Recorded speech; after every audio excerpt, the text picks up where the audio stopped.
Good morning. In today's headlines, Congress at a crossroads before a potential government shutdown Sunday and whispers of a possible replacement for House Speaker Kevin McCarthy. A recap of Robert F. Kennedy Jr.'s town hall in New Jersey. We get an update from a reporter who was on the ground at the opening of Kennedy's campaign headquarters.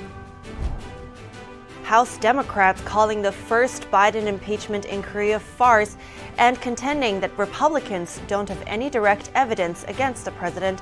We have the key takeaways and reactions from lawmakers. A video allegedly shows a middle school boy who identifies as a girl violently attacking multiple students. We have the latest on the case. Elon Musk is on a visit to Eagle Pass, Texas, to show what he calls an unfiltered view of the border situation. We have his comments. The finals of the NTD Global Chinese Beauty Pageant kicks off tomorrow. One contestant tells us how the event changed her misconceptions about women.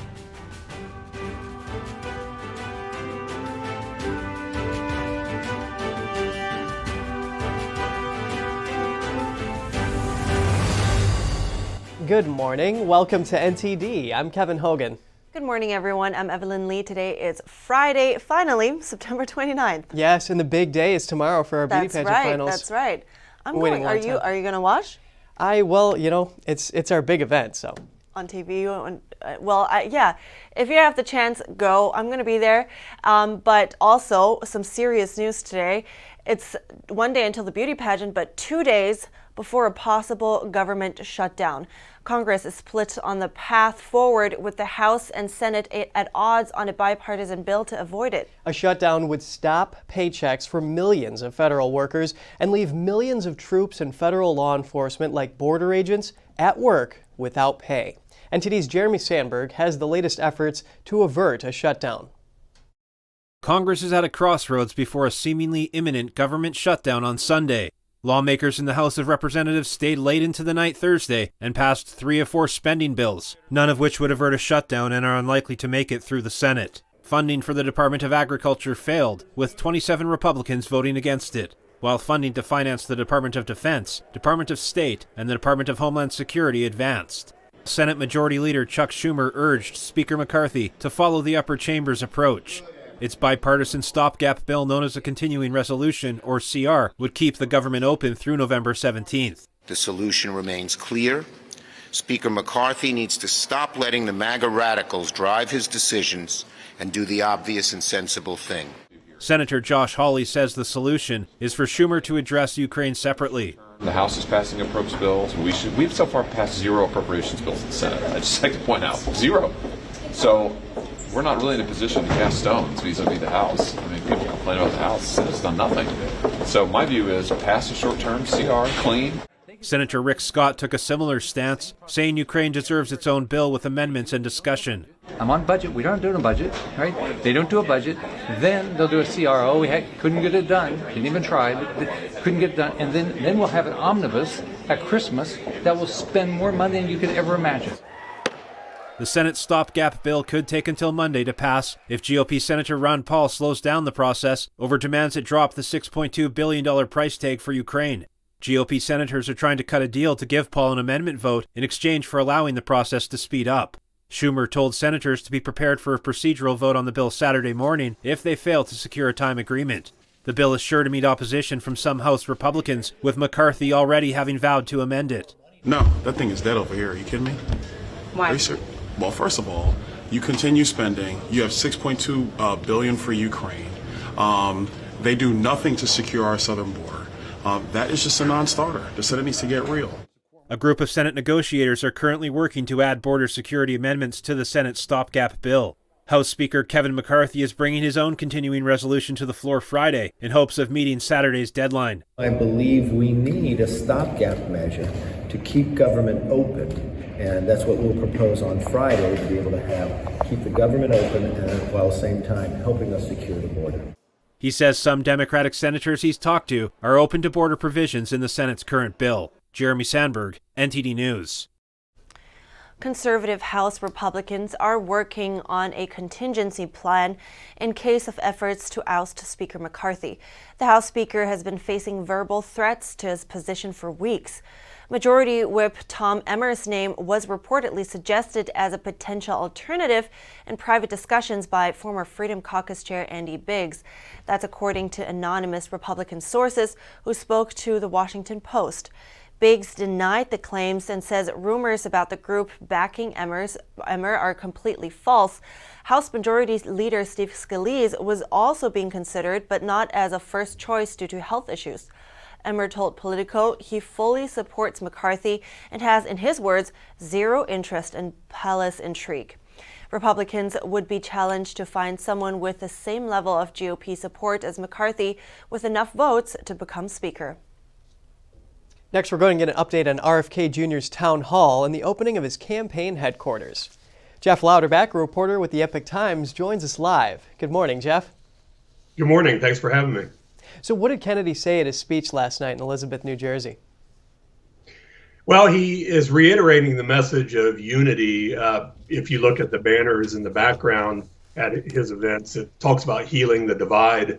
And that's what he talked about. He talks about rooting out corporate corruption. He talks about, he's the only candidate really talking about BlackRock, Vanguard, State Street, on how they own most of the S&P 500 companies and how they're buying up single family homes across the country. And his plan, RFK Jr.'s plan, if he gets elected, he vows to make it difficult for companies to buy single family homes. And that's one of his messages about rooting out corruption and helping with the housing crisis.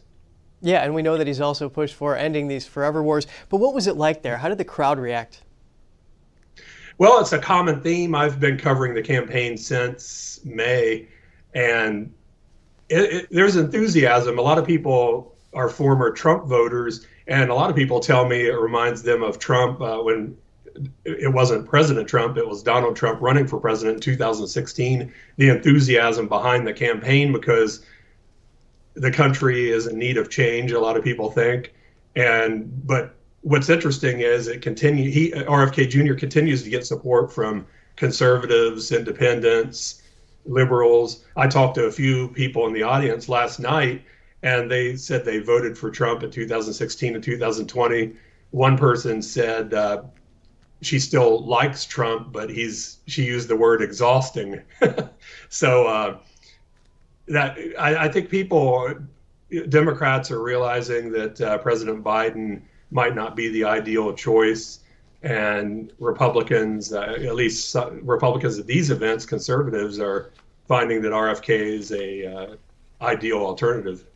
It's interesting, Jeff, that you mentioned that these former Trump voters would back RFK Jr. And UK-based YouGov poll, it showed that if RFK were to run as an independent, 63% of Americans would support that, and that he would get 17% of the vote in the general election, whereas in the Democratic primary, he would only get 15%. And it's unprecedented for a candidate to get more votes from the actual American total populace than from their own party. So it's really interesting. Yeah, well, I'm in New Jersey now, headed to Atlanta this weekend. Georgia is one of the states where Democrats are talking about not counting the delegates if someone votes for someone other than Joe Biden in the Democratic primary. And I know that might sway RFK Jr. to run as an independent, because that's how the DNC back earlier this year voted to move South Carolina to the top primary and boot New Hampshire and Iowa down the line.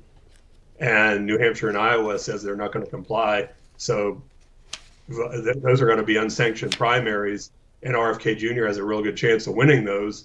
Biden might not even be on the ballot. So, but the DNC is threatening to not count those delegates. So that's why RFK Jr. is thinking about running as an independent, and that can blow up the whole election, because then you have RFK Jr. with his support. You have people who still support President Biden, and then you have President Trump, who obviously has his base. Right, a lot of friction there between the DNC and RFK Jr. So Jeff Louderback, reporter for the Epoch Times, thank you. Thank you. Former President Trump has no plans to attend any future Republican primary debates. A senior advisor to Trump's 2024 campaign confirmed the decision to reporters. He said of Trump, quote, he said he's not going to attend the debates, plural, and that's his position until it's not.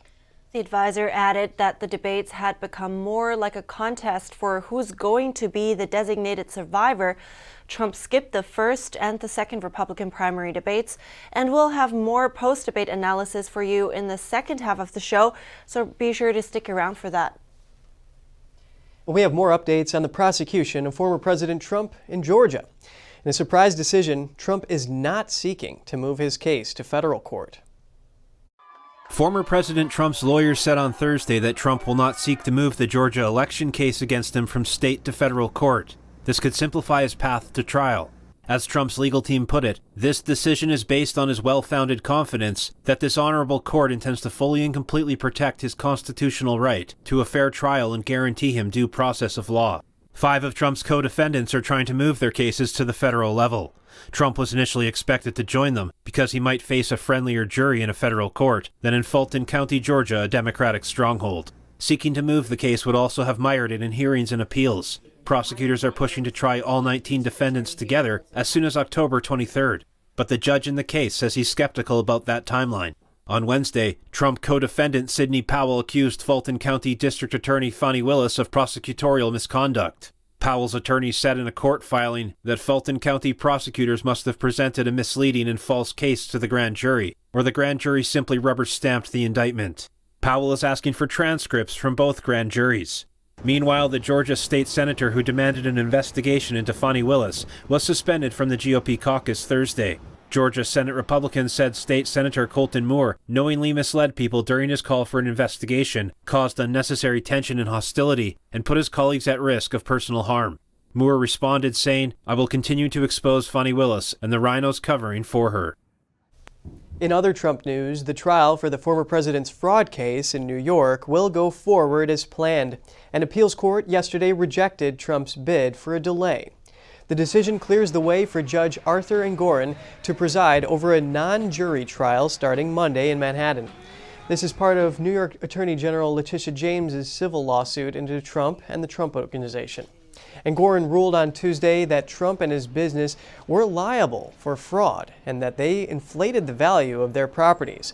The decision revokes the Trump Organization's business certificates in New York and shifts control of some of his companies to someone appointed by the court. Trump denies any wrongdoing.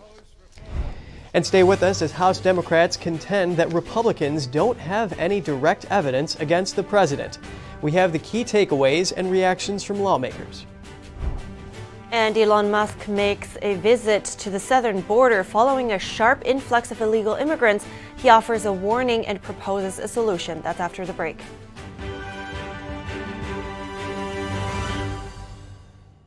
Revolutionary in his field, Dr. Bonatti created, perfected, and patented the Bonatti spine procedures. Using his genius, Bonatti invented the precise tools necessary to minimize surgery, scarring, anesthesia, and recovery. So successful are the Bonatti spine procedures, they consistently reflect 98.75% patient satisfaction. 75,000 procedures have been performed exclusively at our location. Nearly half our patients suffer from failed back and neck surgeries at other facilities. Bonatti succeeds where others fail. Hey Bobo, do trees tell each other stories? I'm sorry, I'm afraid I don't know that. Hey, why don't we go find out? Listen. Do clouds take naps? I couldn't tell you. Dad, do stars visit their friends? Look!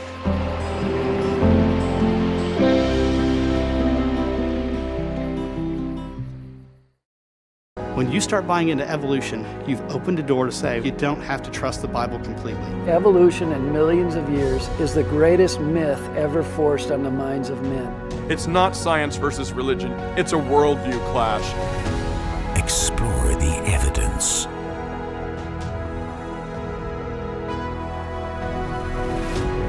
Experience the creation.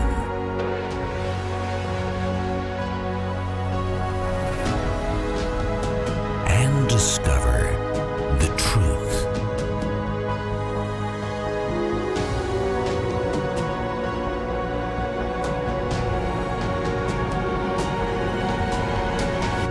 Because the truth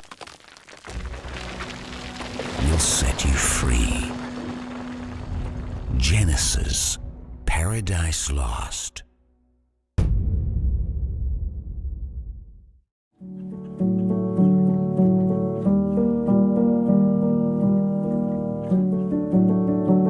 A painting that has true beauty. I imagine it's like a door.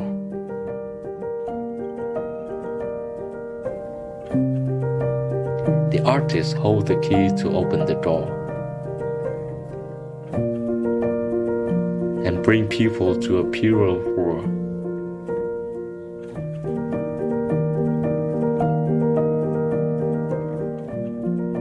A world where people are more compassionate.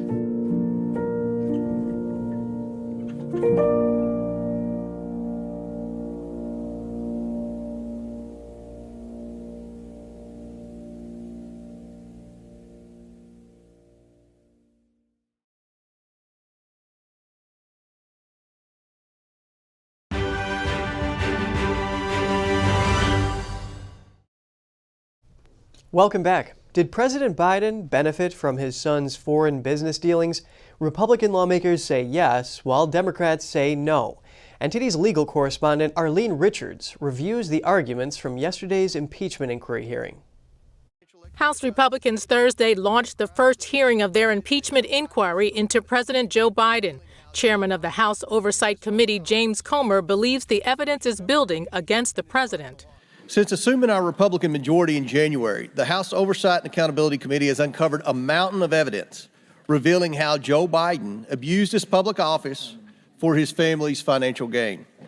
For years, President Biden has lied to the American people about his knowledge of and participation in his family's corrupt business schemes. He said Biden repeatedly lied about his knowledge of his family's foreign business dealings. Joe Biden also lied to the American people about his family making money in China. He continued to lie about it even when the House Oversight Committee uncovered bank wires, revealing how the Bidens received millions from Chinese companies with significant ties to Chinese intelligence and the Chinese Communist Party. The alleged business is that Biden's son Hunter was selling his father's influence to foreign businessmen and governments in exchange for millions of dollars in payments, and that those payments were being shared with the president's family. Witness Jonathan Turley said the president's son Hunter was clearly committing a crime. Many people now accept that what Hunter Biden did was rather raw and open influence peddling. So the only question is, was the president involved in that? The question of Biden's involvement in his son's business dealings was highly debated. Ranking member James Raskin said Republicans don't have a shred of evidence against President Biden. The majority sits completely empty-handed with no evidence of any presidential wrongdoing, no smoking gun, no smoke. Turley said Biden likely did benefit. This idea that you can have millions going to a politician's family and that's not a benefit, I think is pretty fallacious. Representative Lisa McCain said in 2014, then Vice President Biden met with the Romanian president to discuss a corrupt businessman. Later, the businessman's company, Bladen Enterprises, began paying money to Biden's family. Between November 2015 and May 2017, Bladen Enterprises deposited over $3 million into Robinson Walker's LLC business account. But then the Biden family accounts received more than $1 million from Robinson Walker's accounts after these deposits were made. Ironically, 16 of those 17 payments occurred while Joe Biden was vice president. Another issue of contention was whether or not Republicans had the authority to hold the hearing in the first place. Democrats said the rules required them to have a full House vote. Speaker Kevin McCarthy initiated the inquiry 2 weeks ago. Today, I am directing our House committee to open a formal impeachment inquiry into President Joe Biden. It's not clear whether or not the impeachment inquiry can continue without a House vote. One witness said former House Speaker Nancy Pelosi similarly began an impeachment inquiry of Trump, but that the House voted on it a few days later. House Oversight Chair James Comer issued new subpoenas at the conclusion of the first impeachment inquiry hearing. Comer is seeking personal and business bank records from Hunter Biden and James Biden, the president's brother. Comer said witness testimony confirms the evidence compiled by the committee into President Biden's role in his family's businesses. And switching to the border now, Elon Musk is on a visit to Eagle Pass, Texas, where he met with local officials and law enforcement. The tech billionaire said his visit serves to give an unfiltered view of the situation. Musk posted a video selfie of his visit to social media platform X. He called for a greatly expanded legal immigration system and suggested welcoming hardworking, honest migrants while barring entry for those breaking the law. I think we want to do both things, smooth out legal immigration and then stop sort of a flow of people that is of such magnitude that is actually leading to a collapse of social services, where even America's largest city, New York, is buckling under the pressure of just how many illegal immigrants are going to New York. If New York can't handle it, well, pretty much no part of the country can. Musk, a native of South Africa, noted his own status as an immigrant to the United States and called himself extremely pro-immigrant. His visit coincides with a surge in illegal immigrant crossings, with tens of thousands reported in recent days. And many questions but few answers in the first congressional hearing on Maui's wildfire and the island's electric provider. The House Energy and Commerce Subcommittee questioned Hawaiian Electric officials on how the fire started and whether the electrical grid in Lahaina was maintained properly.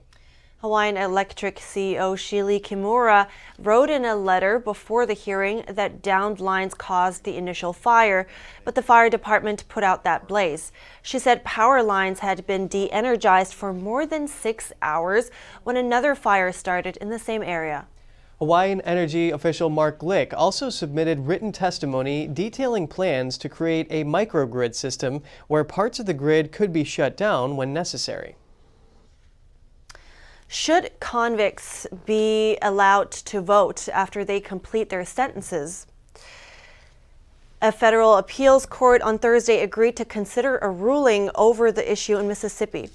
Mississippi state constitution mandates lifetime disenfranchisement or voter disqualification for people convicted of crimes including murder, rape, and theft. A 3-judge panel of the 5th U.S. Circuit Court of Appeals struck down the law last month. The same court on Thursday agreed to hold a hearing of the case before all 16 of its active judges. The decision revives the law for the time being. A group of convicts sued the state in 2018 to regain the right to vote. They argued lifetime disenfranchisement is a cruel and unusual punishment. And coming up, a violent attack on a middle school girl by another student sparks outrage online. We have the footage and the latest on the case. A California bill critics say would allow kids 12 and over to leave home without parental consent awaits the governor's signature. NTD spoke with the legal firm Facts, Law, Truth, Justice after the break. Anyone who's ever sold a home can tell you it is really hard. That's why who you work with matters. Together with Homelight, we've helped thousands of people sell faster and for the best price. Y'all know me. Every day I'm hustling. I'm grinding and making deals because a girl loves her bling. But the one thing I don't have to hustle for is paying for expensive car repairs, thanks to CarShield. Plans through CarShield can protect up to 6,000 parts and systems in your car, including the engine, transmission, air conditioner, entertainment system, and more. That's right. CarShield administrators get cover repairs paid on the most expensive parts of your car, all for one low monthly rate that never goes up, for as long as you cover your car. That's their price lock guarantee. I want to keep my car on the road as long as possible, and CarShield Administrators helps me do that. I trust CarShield Administrators because they paid my claim. Being an essential worker and a mom of 3, finances can be very tight at times. If it wasn't for CarShield, I wouldn't have my car. And with their best coverage ever, CarShield Administrators go the extra mile, including car rental options. You'll also get 24/7 coast-to-coast roadside assistance for flat or damaged tires, lockouts, dead batteries, and courtesy towing, all at no additional cost to you. That's right. You don't need to do any hustling for these extras. They're all included. The cost will break down, there's no doubt about it. That's just the way it is. I got stuck with high repair bills before. That's why I called CarShield. Nobody likes expensive car repair bills. That's why you have to call CarShield before you break down. Darlings, if you want to be smart and get those car repairs paid, then call CarShield now. Leave the hustling to the professionals. Pick up that phone right now before your car breaks down. Protect yourself from the unprecedented rise in costs for parts and repairs. Call now to save money with your price lock guarantee. Call 800-418-7697. 800-418-7697. 800-418-7697. Life doesn't always give you time to change the outcome. Prediabetes does. 1 in 3 adults has prediabetes, but with early diagnosis, prediabetes can be reversed. And you can change the outcome. Take the 1-minute prediabetes risk test today. Go to doihaveprediabetes.org.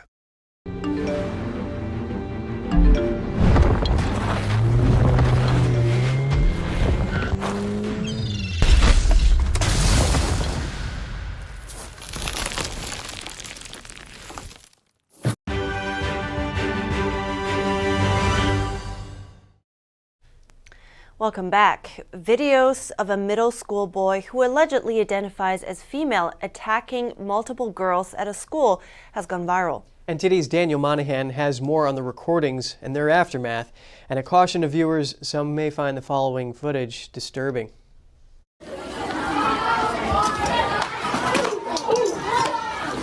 A female student at Hazelbrook Middle School in Oregon walks down the hall, unaware of the brutal attack about to unfold. Seemingly unconcerned about inflicting serious injury, the attacker violently pulls the girl's head back and forth. A couple of final blows, then some foul language. The victim's mom posted about the attack on social media, saying, "I cannot even put into words my anger at the situation after watching this horrific video. To the school, where were the supervisors? Why wasn't anyone present in the hallways? I don't want excuses, I want answers."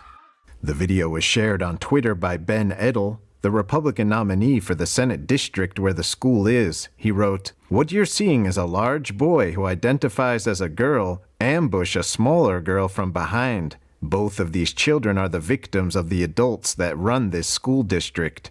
The district has been criticized for allowing students who identify as another sex to use whichever restroom they prefer and other policies." A second video begins with apparently the same boy shoving a girl to the ground. Another girl soon faces off with the attacker. She is whipped to the ground. More violent blows rain down as people yell in shock and fear. Charges are reportedly pending in the case. The Tualatin Police Department says they have received a report of the assault and passed the case on to the Washington County Juvenile Department. Daniel Monahan, NTD News. California Governor Gavin Newsom signed a controversial bill into law this week. It prevents school districts from removing books they deem inappropriate. NTD's Daniel Monahan spoke with an attorney from Facts, Law, Truth, Justice about another California bill now awaiting Newsom's signature.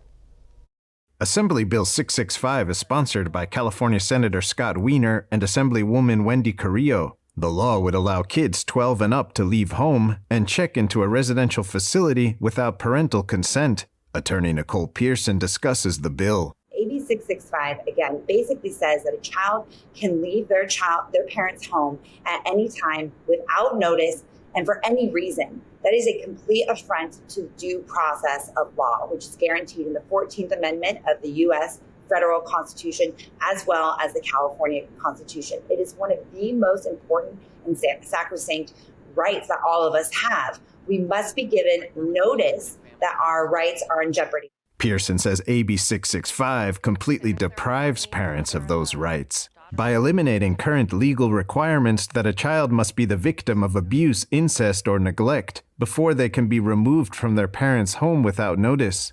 So that's the first concern, due process rights. Also, the fundamental constitutionally protected right of parents to direct the upbringing, the care, the education, the health, the religious training of their children. That's another direct affront. It also is an affront to parents' rights to speak freely, to exercise their religion. All a child would need to check into a potentially dangerous shelter is for a so-called professional person to agree. But according to the bill, that can be a counselor trainee or a social work intern. Bill sponsors Wiener and Carrillo, neither of whom have children, say the bill enables kids who are Medi-Cal recipients to receive mental health services for free. But Pearson says that goal could easily be achieved without subjecting parents to a potential nightmare scenario or exposing children to unknown dangers of overburdened shelters with little supervision and the potential for predators.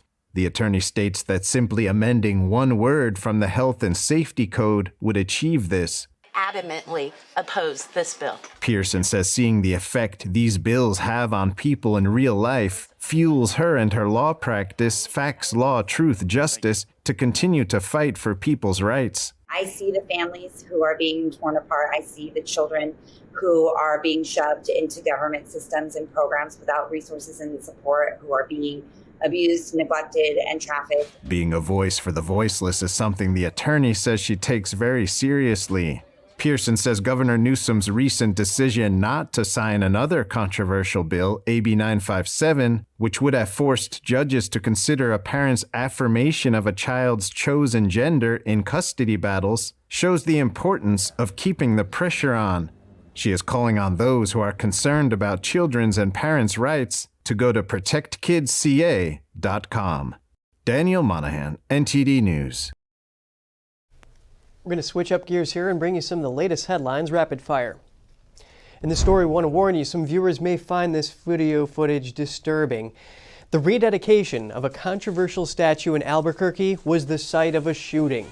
The video posted on Instagram shows a scuffle after a group of men approached the suspect who was wearing a MAGA hat. He jumps a small retaining wall to escape before producing a gun.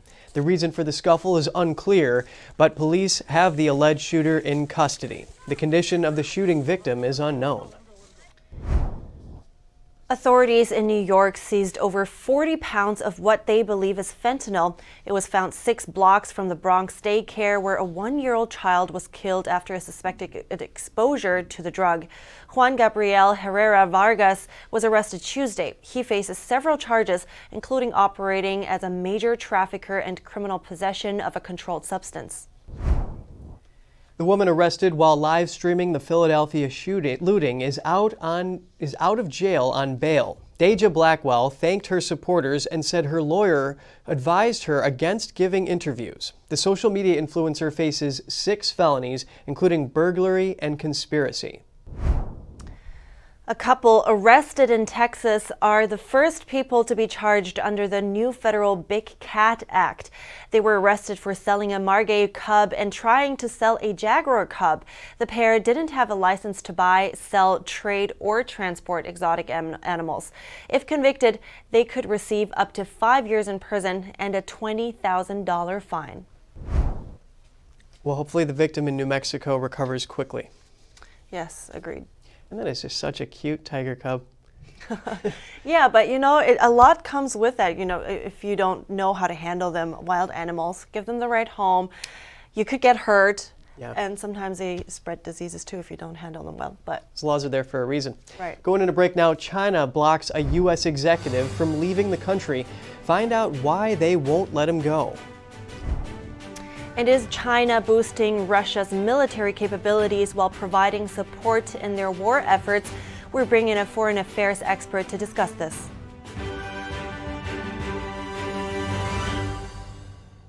It's just clear as day. The media, whether it's broadcast, cable, or print media, has become extremely biased. And I started looking online for alternative ways to get information. And I saw an ad for a free trial. And I looked at it and I said, Epoch Times. I mean, come on, this is end of days type of stuff. I mean, what are they going to be talking about here? And I said, well, it's a free trial. Let me dig in. Is it giving me both sides? Is it giving me an objective point of view here? I have looked for opportunities to see where they might be biased, and I don't find it. It has given me a level of trust in media that I didn't think I'd ever get back. I love the Epoch Times because it has renewed my faith in the idea that a reliable, responsible, non-biased source of information is available. And I can say that I love it because of that. I was vaccinated because I'm a carer. I've had all three and I have the flu one as well. As far as the government is concerned, I believe they are doing the best thing for the nation. I just thought it was better that I get it done. I wanted to protect other people. The COVID vaccine has been hailed as a medical and logistical success. It's claimed that millions of lives have been saved. But there's growing evidence that the jab can have devastating consequences. They actually told my wife and two children that they had no hope, and if I did survive, it would be from the waist up. You take one for the team, so I took the vaccine, but now the team's run in the opposite direction. Just to let people know that when it goes wrong, there's like no help at all. This vaccine is not completely safe and has unprecedented harms.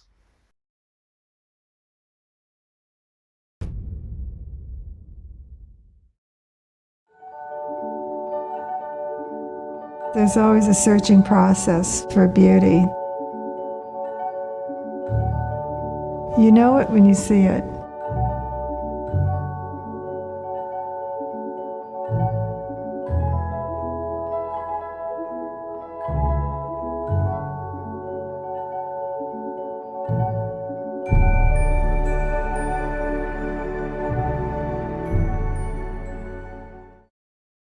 How prepared is your family if a tornado shows up at your doorstep, or a flood, or a hurricane? You can't just turn away a natural disaster. That's why it's important to go to ready.gov/plan now. It has the tools and tips you need to make an emergency plan with your family. So if disaster comes knocking, let's go. You'll be ready to help keep your family safe. It's just a pizza. Yes. Make a plan today.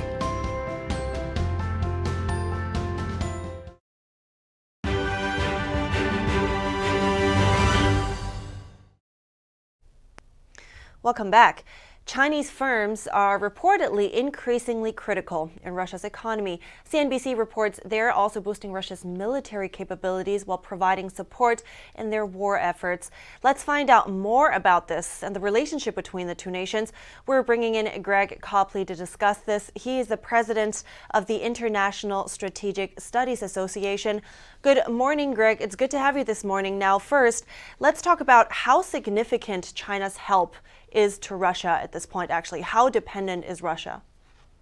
Well, Russia is dependent on China for the basic manufacturers and consumer goods for the civil society, but it's not critically dependent on the People's Republic of China for military assistance. The PRC is known to be providing non-lethal products to the Russian armed forces, but this is not critical to the war effort.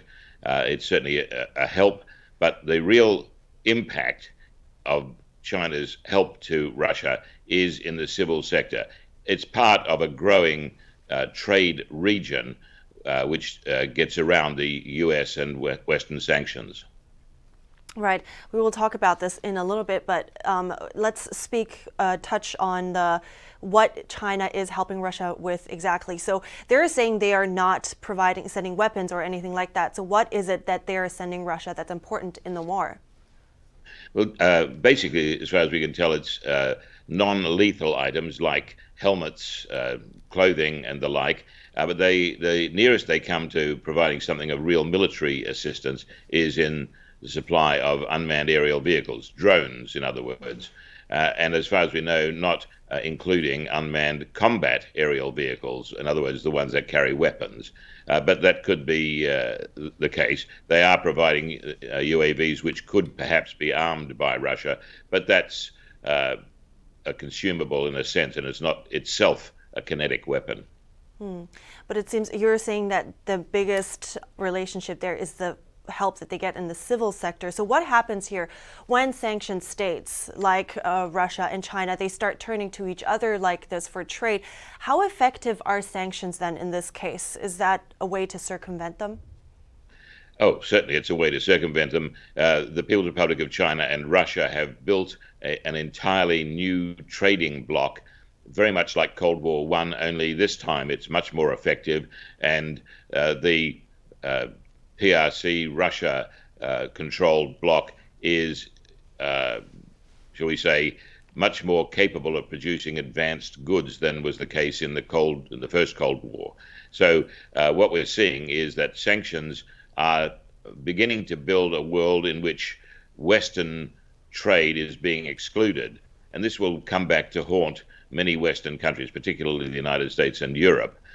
So the reality is that sanctions are a declining tool of warfare, in the sense that they begin to hurt the country applying the sanctions rather than the country being sanctioned.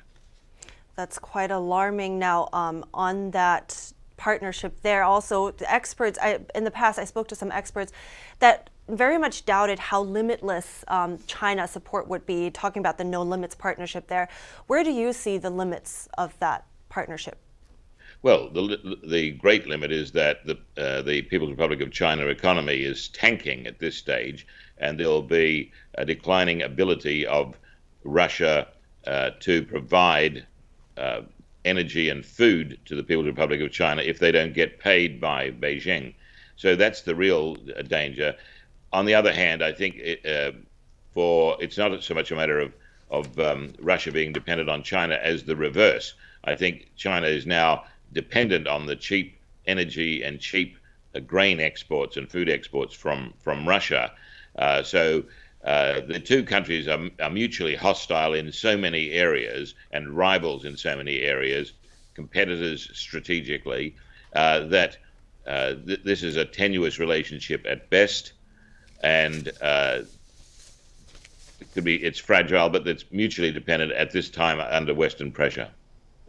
I see. Thank you so much, Greg Copley, for your very interesting insights this morning.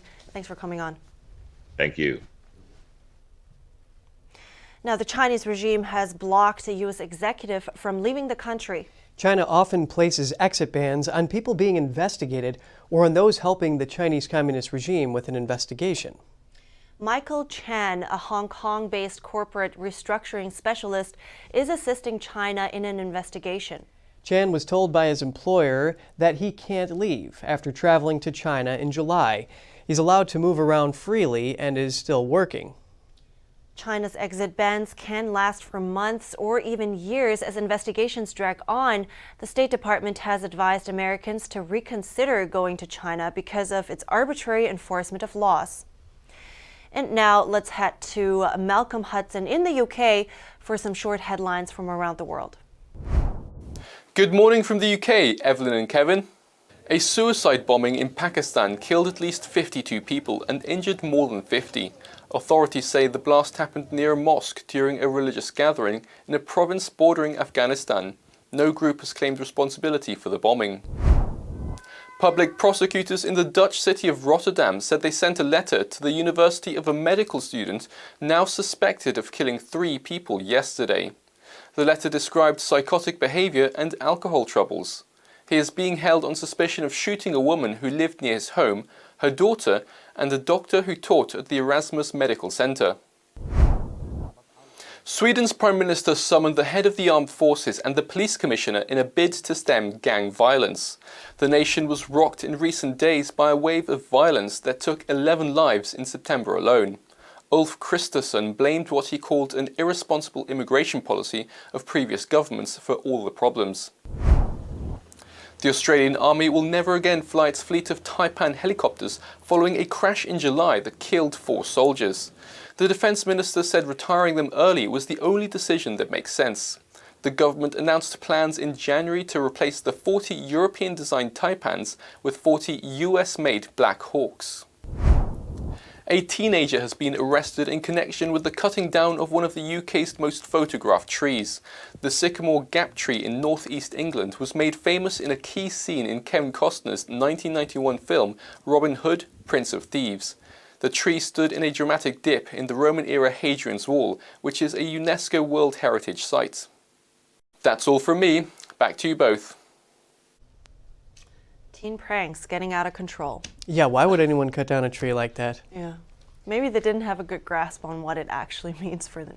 Who knows? Anyway. And our hearts definitely go out to the victims of terrorism in Pakistan. Yes. And in a rare military parade in Seoul, it underscores the tensions between North and South Korea. And we're going to learn more about what significance the showcasing of tanks, drones, and missiles in the South's capital carries. Take a look. Joining me now is Brent Sadler, a Senior Research Fellow for Naval Warfare and Advanced Technology in the Center for National Defense. It is great to have you with us, Brent. What message does this military parade in South Korea send to North Korea? Yeah, the message it sends to North Korea is that the South remains a very modern and very capable military, no matter how much and how aggressive the North Korean regime gets and new developments and weapon systems, they still lag far behind the very modern military in the South. And how has President Yoon Suk-yeol demonstrated his ability to be a leader in the defense sphere as well as bolstering alliance with the United States? Well, I think he's been very aggressive in signaling his willingness to partner more actively and with actual results with the United States. And he's come to the United States already with summits here in Washington, D.C. and at Camp David. He's indicated clearly that Korea wants to partner with the United States and Japan in a regional security construct that actually can continue to secure the peace. And that's a very meaningful way in the missile defense as well as in intelligence sharing. Security is a top concern in that part of the world, especially considering that North Korea's Hwasong-17 missiles can reach a range of about 9,000 miles. So what needs to be done here in terms of the alliance to prevent any sort of action by North Korea? Well, for Seoul, first and foremost, the threat from North Korea, it's multifaceted. That is the #1 concern that they have. And missile defense is a concern in Tokyo. And the threat from North Korea is actually the one that actually got the Japanese to start on a very proactive and more realist approach to national defense for years. And of course, the United States. North Korean missiles have directly threatened Americans that live in the island of Guam, which is part of the United States. That would be a threat to the homeland. And of course, with these longer-range missiles. So all 3 countries have a very deep interest on ensuring that they have appropriate, timely cueing, as well as the capability to knock down these weapons before they reach their targets from the peninsula in South Korea to Japan, as well as the homeland United States. President Vladimir Putin and Kim Jong-un have also been in talks about weapons transfers to Russia, and this payment could aid North Korea's nuclear ambitions. So what is Russia's role in the conflict between the North and South Koreas? Well, I'd look at this relationship as a return to the height of the Cold War.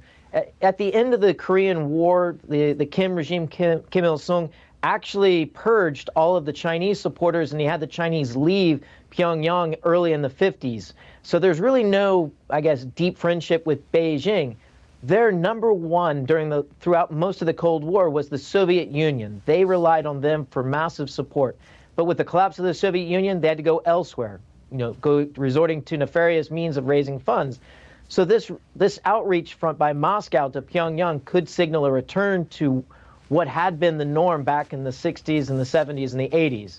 And that actually is very troubling because it provides more funding and also more technological capabilities that regime could use for a range of nefarious purposes, and that they've used to kill South Koreans in the past. The attack on the Chonan in 2010 comes to mind.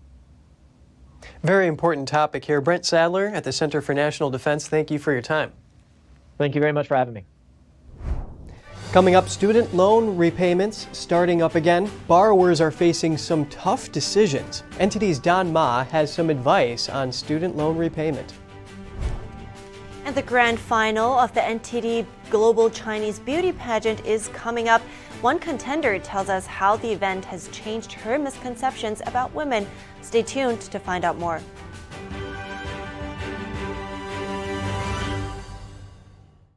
Communism is evil. Oh, come on.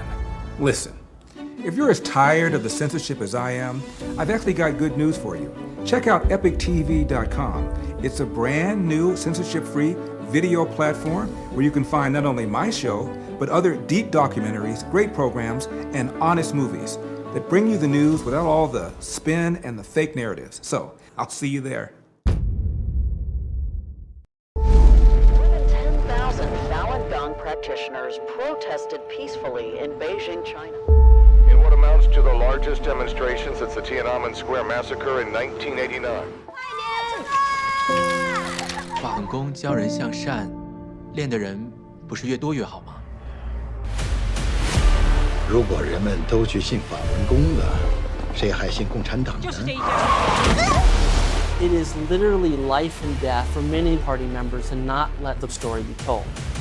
That the government is conducting one of the largest scale propaganda campaigns in history. You just want to ignore it. 你怎么相信啊？ People are being hurt. They're being killed. They're being jailed. If we don't act, Sometimes you have to compromise things you believe in to protect yourself.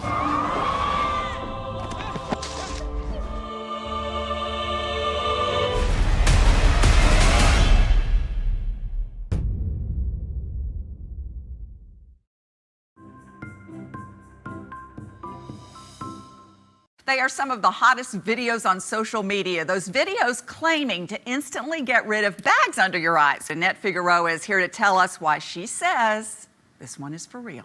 This one is for real, and I'm so excited. Not only does it work on the bags, it works on the appearance of crow's feet, fine lines, and wrinkles. We even have a video, and all he uses is a small amount, and that's how easy it is. And I did this to my father. We were at home. 4 minutes, 34 seconds, completely gone. My real true opinion is holy words I can't say on camera. This is absolutely unbelievable. I mean, I could feel it just lifting my skin. It was amazing. It feels good. Feels great. Looks even better. At our $14.95 price, it's the best way to try Plexiderm and see it work for yourself after your first application. Your solution is at plexidermtrial.com or call the number on your screen.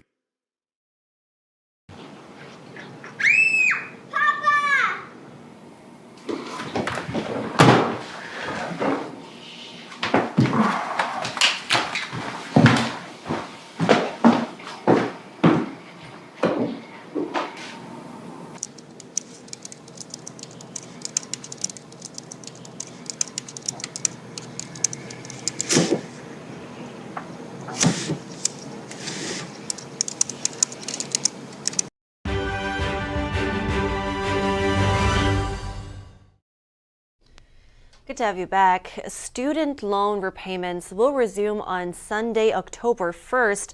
Nearly 44 million Americans will have to start repaying their student debt.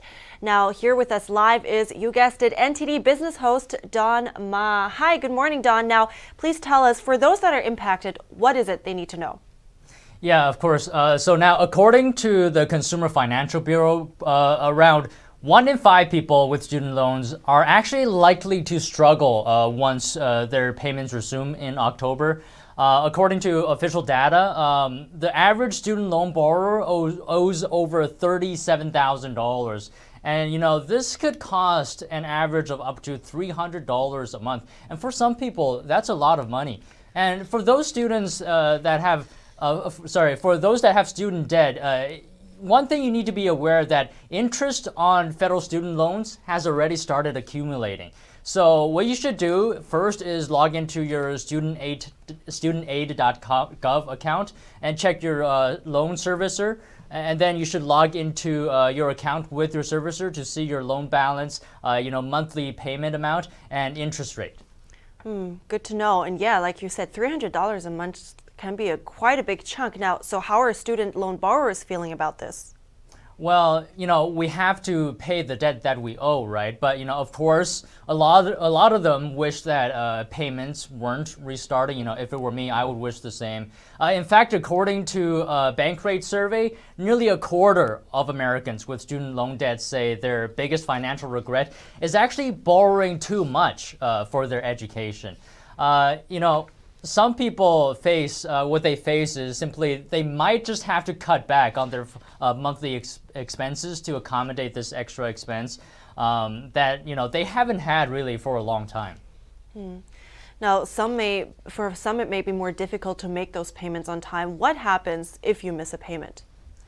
Right. I understand things are hard right now for a lot of Americans, and sometimes it's just not possible to make payments on time. But if you do happen to miss a payment, the good news is that the typical consequences won't be enacted until October of next year. So what that means is that borrowers who miss payments will not be labeled as delinquent. The Department of Education has said it won't report a borrower to a credit company for missed payments. But missing payments may still have the potential to impact your credit score, so we got to keep that in mind as well. But the impact should be less than being labeled as delinquent. Some really useful information this morning. What else do you have for us this morning? Yeah, it seems like Costco is selling gold bars online. The company said these 1 ounce gold bars are hot items, it seems like. The members only bars usually sell out within hours. Gold is actually considered a safe investment in troubled economic times. Gold prices increased over the last year by over 2%. The 1 ounce bar is currently selling for just under $2,000.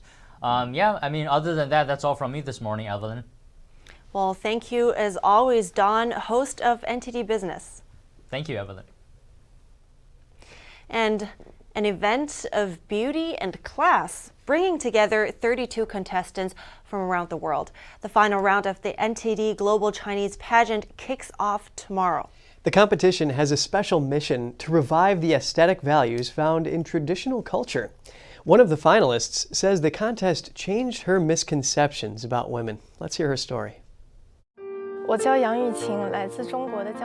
name is Yuqing Yang. I am 21 years old, born and raised in Jiangsu province of China, and I came to France in 2022 to continue my third-year college study of business administration studies. I think what makes the NTD's beauty pageant stand out is its emphasis on a beauty that emanates from within, and that genuine beauty is rooted in goodness and traditional values. Interestingly, the Chinese characters for beauty and goodness share a striking resemblance in their form. Hence, I aim to demonstrate to people that beauty and goodness are inseparable. I strongly believe that a person's benevolence and empathy toward others constitute true beauty.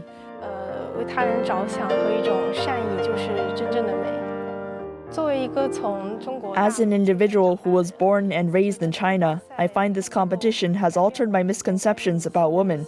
There's a lack of belief in China. The traditional culture has been ruined. The feminine side of women, gentleness and consideration, has been intentionally suppressed. Participating in this beauty pageant has afforded me the chance to reconnect with tradition, learn about and embrace the demeanor of Chinese women, and incorporate gentleness in my speech as well as dignity in my posture. This is something I have long sought after since my childhood.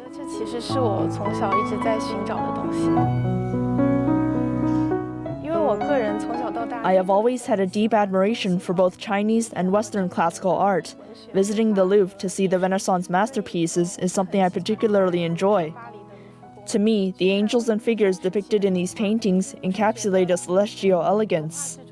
Similarly, Miss NTD promotes the idea that beauty originates from heaven. I genuinely believe that beauty has a divine essence and is derived from a higher realm. As ordinary individuals, we can embody this beauty by embracing traditional values and moral principles. Through the practice of these ideals, we can uncover the truly beautiful aspects within our cultural heritage.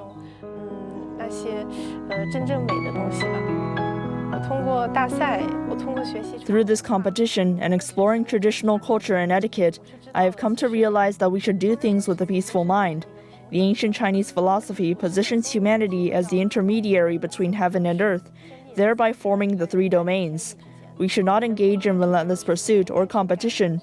Instead, we should be grateful for the blessings bestowed by heaven and earth, and understand heaven's requirement for us, that is, to be a good person and do good deeds. Any of our undertakings are to provide service to society. It shouldn't be deemed as personal achievements. This beauty pageant is like the selection of government officials in ancient times. It was based on his virtues and integrity, promoting righteous values.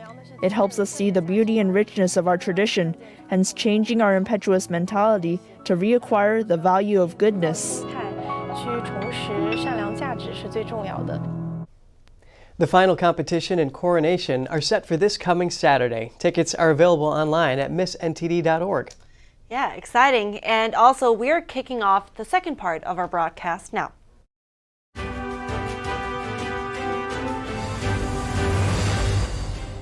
The House and Senate split on efforts to avert a government shutdown, and reports emerge of a contingency plan for the House Speaker role.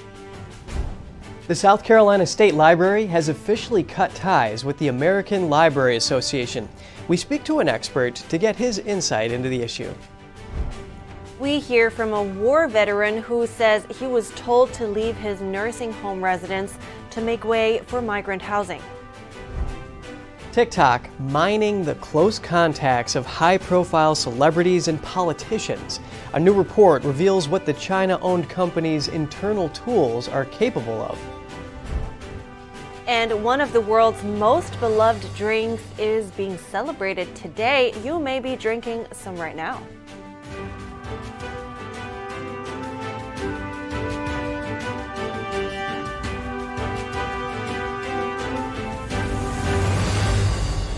Welcome back, and we're continuing with our top news, which has the payment of many government employees on the line. That's right. It's just 2 days before a possible government shutdown. Some conservative House Republicans are reportedly working on a contingency plan in case of efforts to oust Speaker McCarthy, who's been facing threats to his position for weeks. Congress is split on the path to avert a shutdown Sunday, with the House and Senate at odds on a bipartisan bill. NTD's Jeremy Sandberg has the latest on the efforts to avoid a shutdown. Congress is at a crossroads before a seemingly imminent government shutdown on Sunday. Lawmakers in the House of Representatives stayed late into the night Thursday and passed 3 of 4 spending bills, none of which would avert a shutdown and are unlikely to make it through the Senate. Funding for the Department of Agriculture failed, with 27 Republicans voting against it, while funding to finance the Department of Defense, Department of State, and the Department of Homeland Security advanced. Senate Majority Leader Chuck Schumer urged Speaker McCarthy to follow the upper chamber's approach. Its bipartisan stopgap bill, known as a continuing resolution, or CR, would keep the government open through November 17th. The solution remains clear. Speaker McCarthy needs to stop letting the MAGA radicals drive his decisions and do the obvious and sensible thing. Senator Josh Hawley says the solution is for Schumer to address Ukraine separately. The House is passing appropriations bills. We've so far passed 0 appropriations bills in the Senate. I'd just like to point out 0. So we're not really in a position to cast stones vis-a-vis the House. I mean, people complain about the House. The Senate's done nothing. So my view is pass a short-term CR, clean. Senator Rick Scott took a similar stance, saying Ukraine deserves its own bill with amendments and discussion. I'm on budget. We don't do a budget, right? They don't do a budget. Then they'll do a CR. Oh, couldn't get it done. Didn't even try. Couldn't get it done. And then we'll have an omnibus at Christmas that will spend more money than you could ever imagine. The Senate stopgap bill could take until Monday to pass if GOP Senator Ron Paul slows down the process over demands that drop the $6.2 billion price tag for Ukraine. GOP senators are trying to cut a deal to give Paul an amendment vote in exchange for allowing the process to speed up. Schumer told senators to be prepared for a procedural vote on the bill Saturday morning if they fail to secure a time agreement. The bill is sure to meet opposition from some House Republicans, with McCarthy already having vowed to amend it. No, that thing is dead over here. Are you kidding me? Why? Well, first of all, you continue spending. You have $6.2 billion for Ukraine. They do nothing to secure our southern border. That is just a non-starter. The Senate needs to get real. A group of Senate negotiators are currently working to add border security amendments to the Senate stopgap bill.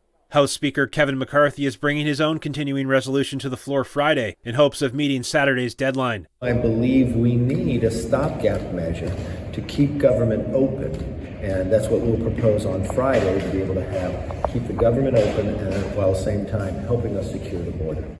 He says some Democratic senators he's talked to are open to border provisions in the Senate's current bill. Jeremy Sandberg, NTD News. With Biden's impeachment hearing coming when a government shutdown could be just days away, Democrats raise the question, what takes priority? But Republicans argue the evidence for impeachment creates a sense of urgency. NTD's Melina Weisskopf has more on what lawmakers on both sides have to say.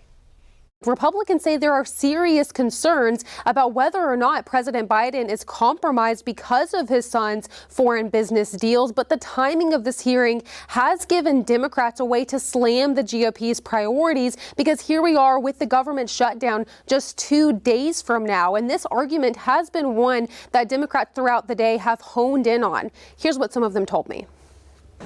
Political theater is more important than the functions of operating the federal government and the economy.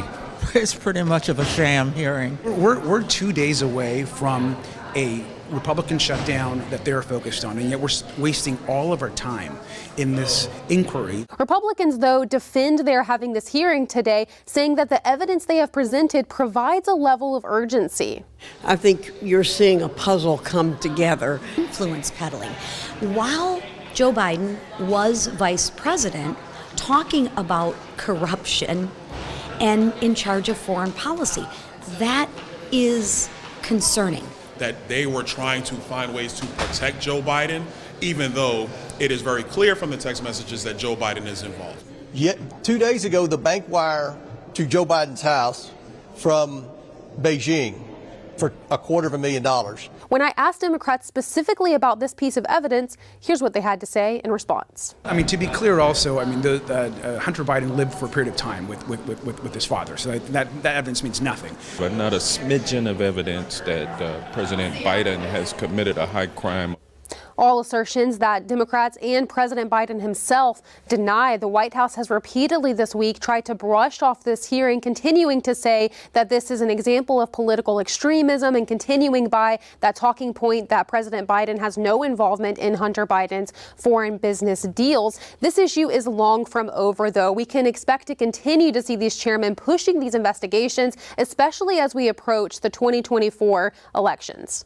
Reporting from Capitol Hill, Melina Weisskopf, NTD News. And we have more updates for you on the prosecution of former President Trump in Georgia. In a surprise decision, Trump is not seeking to move his case to federal court. Former President Trump's lawyers said on Thursday that Trump will not seek to move the Georgia election case against him from state to federal court. This could simplify his path to trial. As Trump's legal team put it, this decision is based on his well-founded confidence that this honorable court intends to fully and completely protect his constitutional right to a fair trial and guarantee him due process of law. 5 of Trump's co-defendants are trying to move their cases to the federal level. Trump was initially expected to join them because he might face a friendlier jury in a federal court than in Fulton County, Georgia, a Democratic stronghold. Seeking to move the case would also have mired it in hearings and appeals. Prosecutors are pushing to try all 19 defendants together as soon as October 23rd, but the judge in the case says he's skeptical about that timeline. On Wednesday, Trump co-defendant Sidney Powell accused Fulton County District Attorney Fani Willis of prosecutorial misconduct. Powell's attorney said in a court filing that Fulton County prosecutors must have presented a misleading and false case to the grand jury, or the grand jury simply rubber-stamped the indictment. Powell is asking for transcripts from both grand juries. Meanwhile, the Georgia state senator who demanded an investigation into Fani Willis was suspended from the GOP caucus Thursday. Georgia Senate Republicans said State Senator Colton Moore knowingly misled people during his call for an investigation, caused unnecessary tension and hostility, and put his colleagues at risk of personal harm. Moore responded saying, "I will continue to expose Fani Willis and the rhinos covering for her." Turning to some culture issues, the South Carolina State Library terminated its membership with the American Library Association. Let's delve into this. Mike Gonzalez is Senior Fellow at the Heritage Foundation and author of the book BLM, The Making of a New Marxist Revolution, joins us live. Good morning, Mike. Why did the South Carolina State Library leave the ALA? Well, for very good reasons. The American Library Association has now, for a long time, has joined the culture wars. They are fighting the efforts of parents to have some say over keeping pornography out of libraries. Nobody's banning these books. We're just saying that some books which have graphic depictions of sex should not be shown to young children. And the American Library Association calls this book banning. The American Library Association also last year elected a self-avowed Marxist lesbian as its president, and this is not just a personal lifestyle that she keeps up to herself. She says she wants to use libraries as places of socialist organizing and as places to wrestle with our history of class warfare and sexual oppression and racial oppression. This is not your grandmother's library. This is a very different. The cultural left, the Marxist cultural left, has invaded libraries just as they have invaded schools and museums. And I think that parents have a right to say no. And South Carolina is not the only state to do this. Montana, Missouri, and Texas, their state libraries have also left the ALA recently, and there's right-wing lawmakers and even places like Illinois that are considering doing the same. So what is the connection here between this self-described Marxist lesbian and graphic material in these libraries? Well, I would say they're conservative, not right-wing.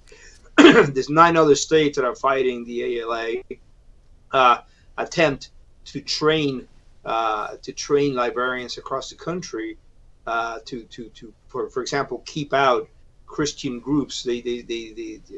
One of the top officials of the ALA was caught on camera explaining how librarians can keep a Christian group from having a story hour.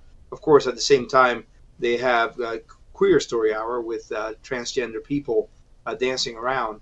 This is a concerted effort by the left, which takes over the cultural places of teaching, especially the teaching of young children, to spread their ideology. Parents have woken up to this. I've been traveling the country for the last 3 years, and I can tell you parents are very aware of this. They're awake to the woke, and they're saying no. And for the first Mike, time in a very long time. Part here, I just want to ask you, Republican Governor of Wyoming, Mark Gordon, he said that this is a media stunt trying to pull the state library out of the ALA. What's your comment on that briefly? I haven't seen that. I don't think it's a media stunt. I think that politicians who say they don't want to relitigate the culture wars are not understanding what time it is.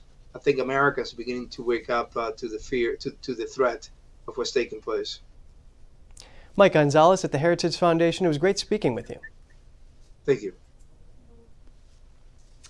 Well, Marxism coming to the U.S. like that, it's definitely concerning.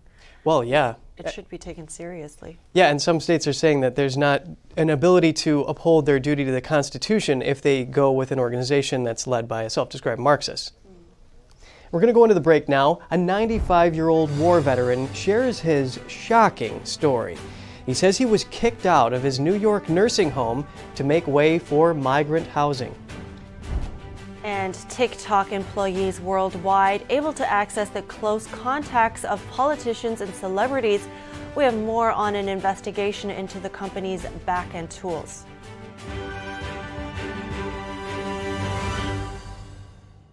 Anyone who's ever sold a home will tell you it's really hard. And it's one of the biggest financial decisions you'll ever make. That's why who you work with matters. Together with HomeLight, we take care of every detail. Shen Yun Creations, the streaming platform from Shen Yun, featuring world-class dance, past programs, and all original music.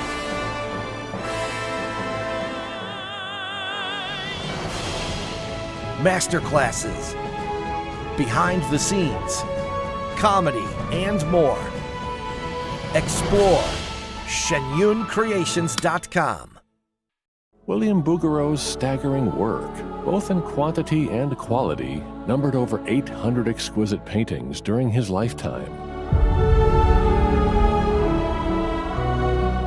Bouguereau was the most famous artist in all of France, possibly all of Europe. These are emotionally powerful works, amongst the most powerful in art history. 我第一次看到就是布格罗的画的时候，我就感觉到非常的震惊。我觉得哇，自然有人画到这么的完美，所有的一切都无可挑剔。this episode, we'll investigate the talent of a genius and a true master in his field who was first highly praised and recognized, but later destroyed. What was it about him or his art that made an entire society turn against him and banish both his name and his works? Does this look familiar? You probably think this is what owning hearing aids would be like. Let me tell you, there's a better way. The Atom by Audien Hearing. The all-new Audien Atom is the world's first wireless charging hearing aid under $100. The Atom comes with an easy-to-use wireless charging dock. Plus, the Atom has a 22% smaller design, so it's nearly invisible when worn in the ear. That's why we have over 250,000 happy customers. Each pair has a 45-day money-back guarantee, so there is zero risk in trying them. Call 1-800-918-3109. That's 1-800-918-3109. Call 1-800-918-3109 or go to audienhearing.com to get your pair of Audien Atom hearing aids for only $99. It's all good, baby. Is it really all good? If you love me enough to routinely test your handyman skills, not to mention the strength of your marriage, then of course you'll visit nhtsa.gov/therightseat to make sure I'm in the right car seat.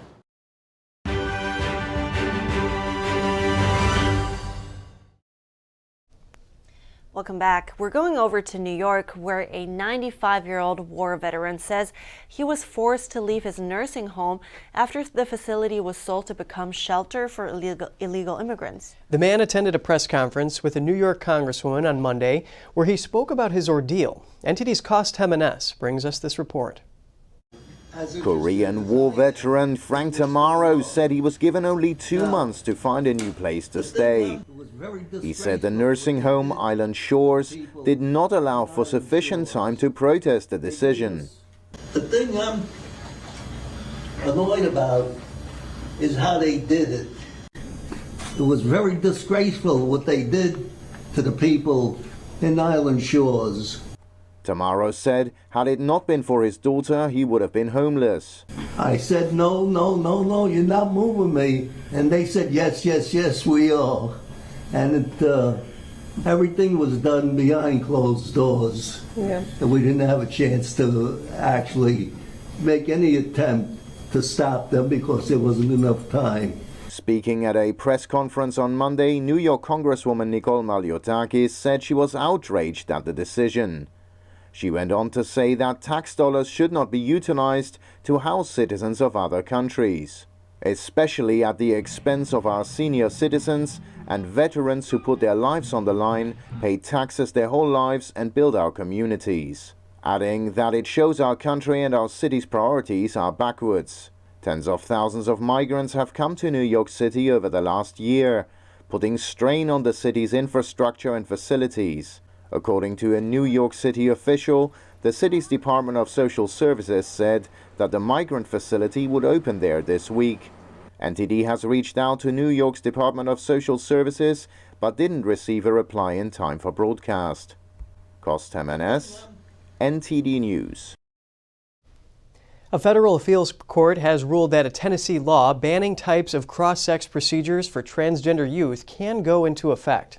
This according to the American Civil Liberties Union and Tennessee Attorney General Jonathan Skrmetti yesterday. The decision followed an earlier lawsuit by the ACLU and several other groups against the state to block the law. The law makes it illegal for providers to provide additional care for minors who identify as a gender inconsistent with their gender assigned at birth. Minors identifying as transgender who started treatment in the state before July 1st will need to stop by end of March next year. A similar law was passed in Kentucky earlier this year. The Tennessee law was previously allowed to remain in effect by the Sixth Circuit Court of Appeals pending the lawsuit. The court highlighted that major medical associations are working with the transgender community and approved of procedures such as puberty blockers, but added their approach was changed over the decades. In the lawsuit, families argued that their 14th Amendment rights were violated. Now to social media. High-profile celebrities and politicians using TikTok could be having their closest personal contacts exposed. That's according to Forbes, which says it obtained internal company materials and tools and spoke to people who have used them. Forbes found one of TikTok's tools allows any employee around the world to access sensitive information about a person by using a back-end ID. It includes a list of connections and information about them with the ability to sort by closest ties. Searches brought up close ties of the First Family, senators, campaign accounts, actors, and top CEOs. Some of the materials show the tool can target networks of people with differing political views or those critical of the Chinese regime. Pop-ups on TikTok repeatedly ask you to sync your contacts. Close to half of the U.S. uses the China-owned app. And Amazon has responded to the Federal Trade Commission's lawsuit. The company says the suit would lead to higher prices and slower deliveries for consumers. The FTC alleges in its antitrust lawsuit that Amazon forces sellers to use its delivery services in warehouses, driving up costs for consumers and sellers alike.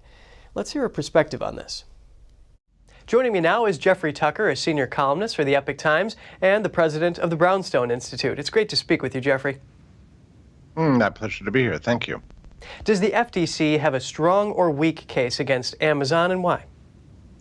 It seems very weak. Amazon has definitely grown inordinately over the last 3.5, 4, 5 years. But a lot of that was due to the pandemic response that government itself imposed. So, it's funny to say, oh, we're going to have government fix the very problem the government created. But if you look at the data itself, yes, it's a very large company with a huge number of services and that sort of thing, and a large amount of market domination. But actually, in fact, it only has about a third of all digital sales online. So the competition is very intense out there. Its margins are relatively small.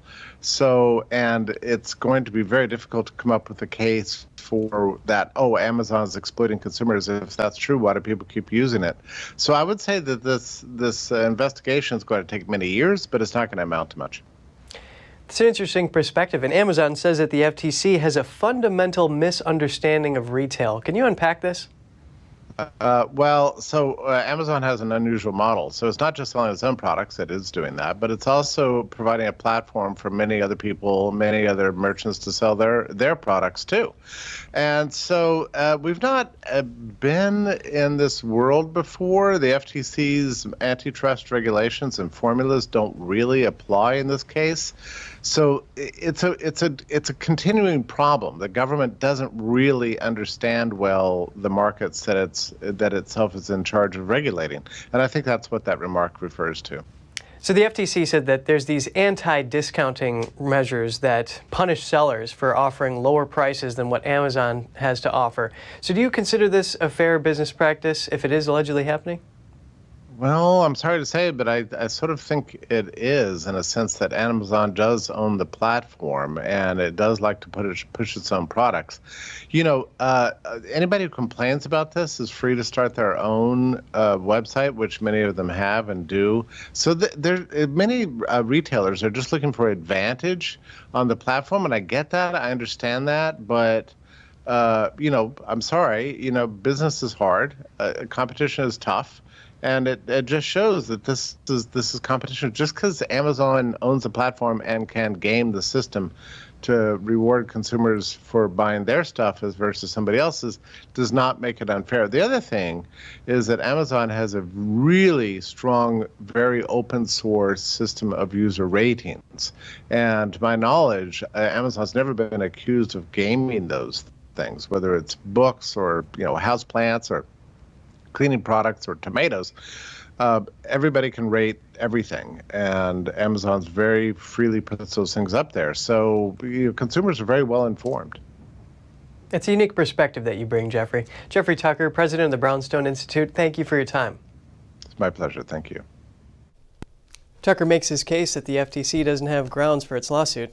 Well, we have years to find out, but speaking of grounds, happy Friday, everyone. It's also a National Coffee Day. America's darling drink is being celebrated today. The aroma, the flavor, the caffeine boost, many of us can't start the day without it, including myself. But did you know, legend has it, that an Ethiopian goat herder discovered coffee beans around 850 AD. Local monks learned how to roast the beans and steep them in hot water, and so coffee was born. Check your favorite shop for deals today. That rich brown color just looks so inviting. Yeah, but I thought you probably won't ever try it, will you? Not I. That's what I thought. Maybe one day. But also, goats were on the loose in New York. The goats were intercepted by police officers who used their canine dog to shepherd the escaped animals back to their pen on Monday. Police say around 30 of the animals were rented by a local homeowner to clear an area of his property of foliage. Goats are a natural weed killer, but these goats escaped and wandered around the residential neighborhood. Police dog Pietro managed to swiftly guide them home. It's a slightly unusual mission for a dog that typically locates missing people and hidden narcotics. They have been used as weed whackers before, pretty effectively. You mean the goats? Yeah. Yeah. I've never gotten that idea that you can hire goats to weed your grass and clear your, that's great. Yeah, all those invasive species, they gotta go. Yes. All right. And you know, I've been trying to find an alternative for coffee actually. Okay. But it's not really going well thus far. Maybe if you can share some tips later on. Oh, they say America runs on Dunkin', so. Yeah. All right, well, we have an interview in the works with our health reporter about how coffee affects your health, so look out for that as well. That's all for today's program, though. We'd love to hear from you at goodmorning@ntd.com if you have any feedback that you would like to send us through email. That's it for this week. I'm Evelyn Lee. Thanks for watching. And I'm Kevin Hogan.